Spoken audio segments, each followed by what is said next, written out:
So, in your company, for instance, how often is someone going to have to be giving a presentation? As a new graduate, you're going to probably talk to within your team, and I speak for example as a team of engineers, you're probably going to talk within that group on a meeting basis every week. As far as major type presentations that you would bring to an upper management group, it may be once a month or once every 3 months.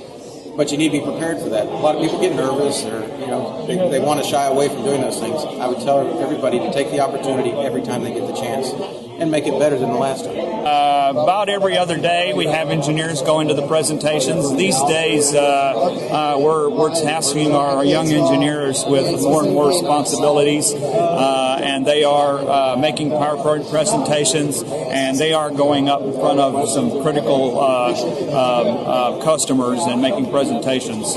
As you move up in the company, you do more presentations. If you're like a fairly new individual, you would be doing a lot of the groundwork in my groups. I always gave the brand new people the opportunity to interact with folks outside of the organization.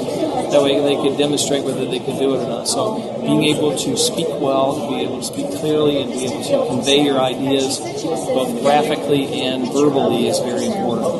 I expect you to be able to put together a PowerPoint presentation and be able to stand in front of people and explain things to them and just help them understand. And you have to attack it on a variety of levels. Just communicate. When you're talking with someone, you can communicate with them on so many levels, and the more the better. Presentation skills are key. You need to be able to speak publicly. You need to be able to get in front of an audience. You need to understand that what you're saying has meaning to whoever you're talking to. Understand who that audience is.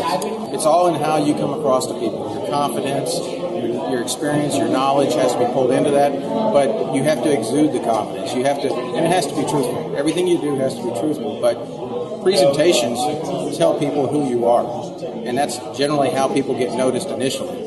You've got to have the fundamental building blocks of the technical skills and those types of things, but as far as moving up, it becomes people skills. It becomes interactions with other individuals that are going to make the difference between whether you're going to stay as a technical type person or you're going to move into more of a management person. And how important is that going to be to your success as far as moving up in the company? Well, if you can't communicate, you can't move up. If you're the kind of person that wants to stay in the same job for your whole life and become a technical expert and basically, hermit yourself into your cubicle, then you can do that. But if you want to move up and do more interesting things and get out and become broader, then the communication skills are going to be a very good way of getting there.